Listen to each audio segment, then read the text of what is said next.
Boom. So this was an early morning start for me. I decided to ride a point to point.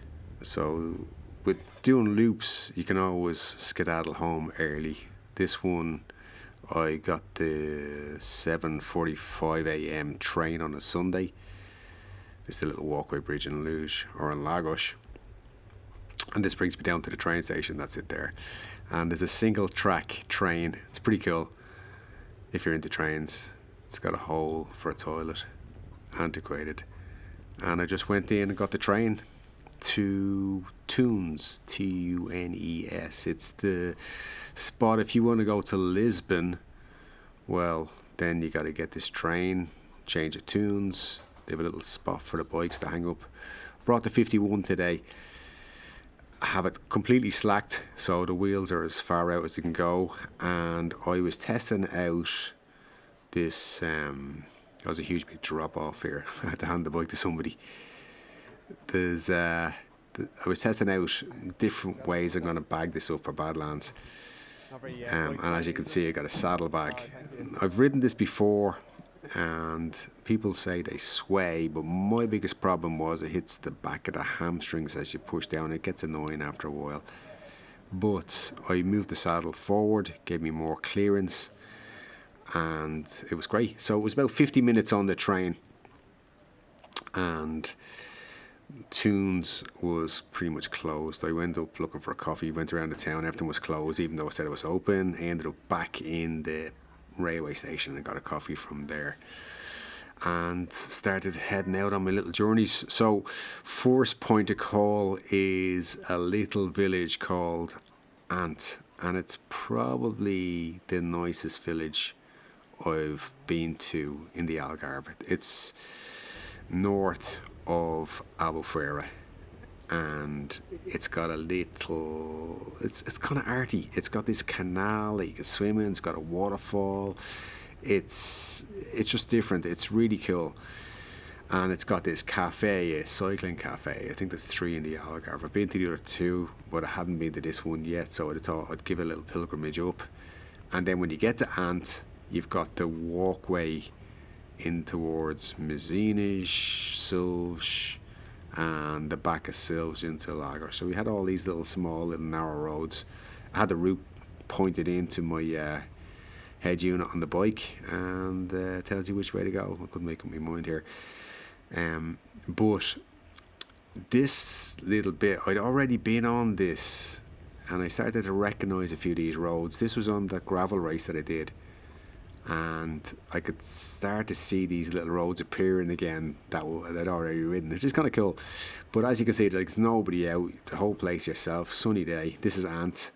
I was getting stared down by some sort of bird. And then I headed up through the little village. It's a great little spot. And headed in to get a coffee in this famous cycle cafe. Took a little wrong turn, went down through the small streets here. But you can see it's quaint, it's nice, bit of art everywhere here and there. And the coffee shop's run by a guy called Pedro, and it just has a constant stream of bike riders going by. It's closed Wednesdays, just in case you're up. Quirky little stuff, old school bikes, and then he has some new bikes, some bike parts, and of course coffee. But he also has food, and I just got a coffee. Wrote a bit about a book, which I'm doing at the moment. Got really into writing the book. Gonna have it finished by the end of the month, and I'm just tipping away in it here. As you can see, all sorts of people dropping in and out there. So back on the road. So from here on in, I've just got nice little narrow boring roads like this, and mainly gravel and dirt. I mean, if you've never been down this way, it's you just have it all to yourself. It's spectacular. And I very rarely ride the road bike these days. Just all gravel, unless it's raining, and then I'll go on the mountain bike. But I'm gonna get another cross country 29er mountain bike, as there's more events on here, but also I'm looking at one in the south of France at the end of the year, and also one in Morocco, which are, they're ultras, but they're not races. They're just kind of these, you go out for a few days and explore these spots that and that's really what I'm into doing now with the bike. It's just exploring more so than racing. Those days are well past. And now I'm just enjoying the process of the adventure. So as of always, dogs. This was junk, as you can see, but the bike is handling really well. I mean, that 51 has 3 different settings on the back wheel. You've got to move the wheel forward or back, and then on the front it's 2 settings. So you've got this longer rake with the forks, so you just got this longer wheelbase or this narrow wheelbase, whatever you want. I have it on the longest setting now, so it starts to feel really comfortable on anything really. And then I've got those 45mm Pirelli Cinturano M's, I think they're called. Big chunky tire, goes over everything, and I don't feel nervous anymore. On the start, I felt like I was on a road bike on the gravel, especially coming off a mountain bike, and now I'm really starting to get comfortable with it. Not too comfortable. So this is heading up towards Muzin's first and only bike ride I passed. Another guy on a gravel bike. And this Muzin's is it's kind of in the middle of nowhere really, isn't it? And then down at the back of Muzin's is this lovely little descent, and it brings you over to 2 big lakes, and there's a lake drive that goes all the way around it. This road was familiar again because on the right hand side, see that dirt track? We went down that on the gravel race and went a different way around the lakes, whereas I am going the way to Silves. I was planning, this was 100k spin. As you can see, it's fairly steep here, but it's nice and compact, and it has been raining, so there's nice grip. It's not too dry, it's not too wet, it's just Goldilocks at the moment, so it's just nice, grippy. I'm sure you can do it on semi-slicks, but it's what I'm riding on now. I'm super happy with.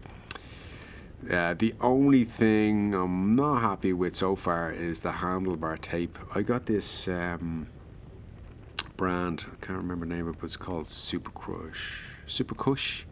Yeah, and it's super grippy, super cushiony for gravel. And I got one of their other ones, but it's not as soft, so my hands are kind of getting sore. There's a lake on the right hand side. As you can see, the water levels are down a bit. I'm going to have a chat to the camera. 50k in, the Zines is over. Oh no, Silves is over this way. Just did a beautiful lake drive there. Today's a test because I'm on the 51, but I'm testing out that kind of what I'm going to use that saddle before I restrap it. To be honest with you, it feels fine. I put my saddle forward a little bit, and before, when I was riding with one of these saddle packs, I'd find that my hands getting off it. Saddle forward doesn't really come into play, and plus it's not as close to the back wheel. So I'm going to descend down here. I think there's a hiker bike, and then there's Silves. So on Silves I'm going to get lunch. It's around lunchtime now. It's a Sunday, so yeah, I'm going to just get lunch, chill out, eat some meat, and then roll back into the lodge. This descent is probably my favourite bit, I think, out of the whole thing.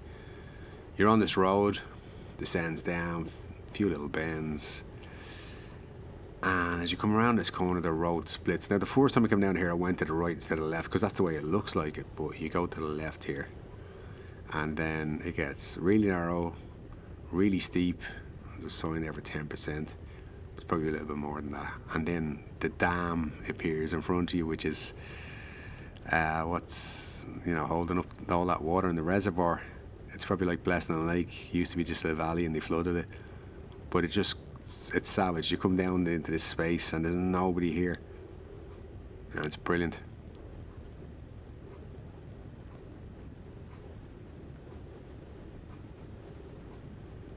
As you come around here, there's a bridge. You go over the bridge and then you go back on yourself.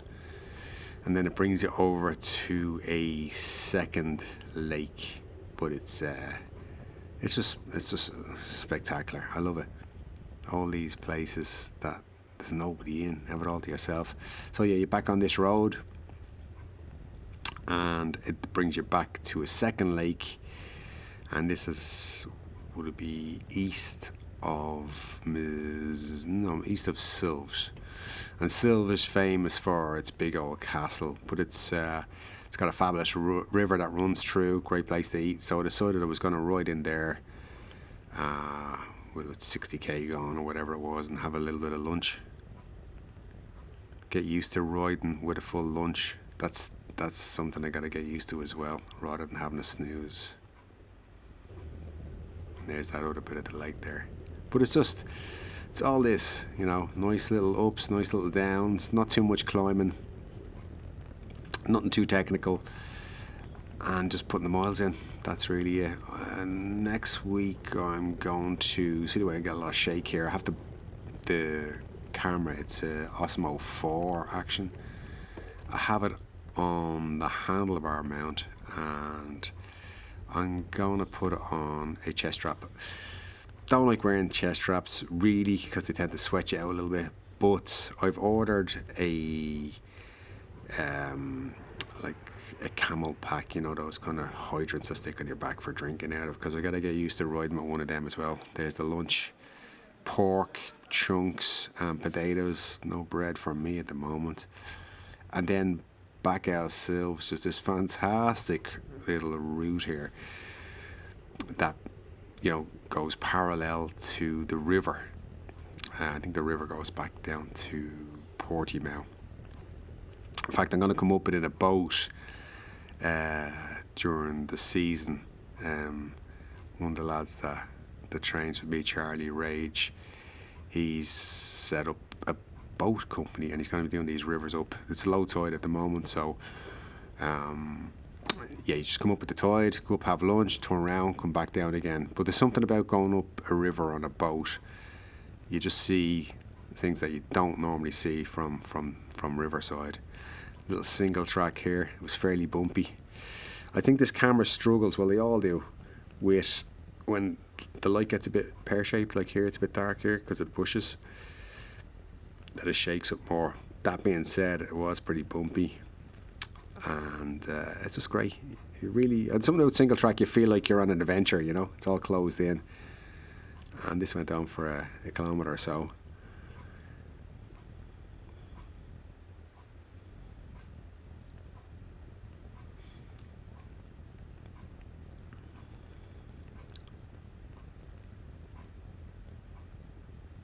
I'm probably going to change up.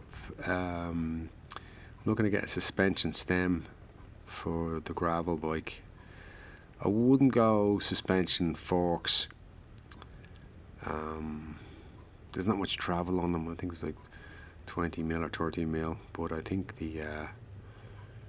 those new the technology in the stem, everyone's saying it's great. They used to be shite. They used to be just springs and be bouncing up and down all day, but they're using some sort of like elastics, and it seems to be working better on the rebound. This is just heading up towards Moya Praia. So at the end of Moya Praia there's a lagoon, this is it here, and they fish for shellfish. And then also on the way up there is a fish farm. So all your sea bass that you get in town are all the same size. They all come from here, not from the sea generally. And they put this path in here on the right hand side. So it used to be just pure sand. You'd ride here, you'd get into sand, and it'd be pretty hard to ride on. But they've put this from all the way from Lagershout to here, and it's brilliant. Nice and compact. You could ride any bike. It doesn't have to be a gravel bike.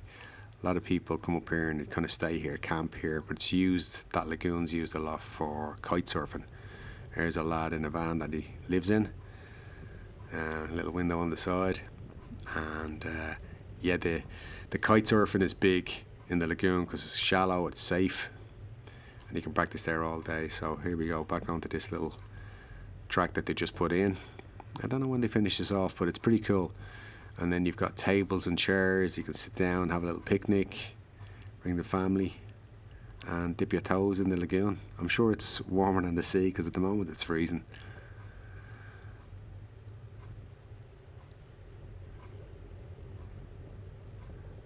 That's a nice little way to run back in. This is the train that I got out, single track. Tried to give him a wave, he didn't beep on me. Thought he might have. And then we've one little bit more of this same path again, and that runs me back into the back of the train station and up to the gym for a feed and a shower. A little bit of single track to finish off, but you can see the marina in the foreground, and this just brings you back up to the back of the train station. All in all, it was kind of like 5.5 hours riding out for, I don't know, it was an hour on the train, an hour here and there to stop and, you know, have me lunch and a couple of coffees. But super enjoyable, really enjoyed it. Weather's been a bit off. This is Lagos, and that's the end of the video. Hope you enjoyed it.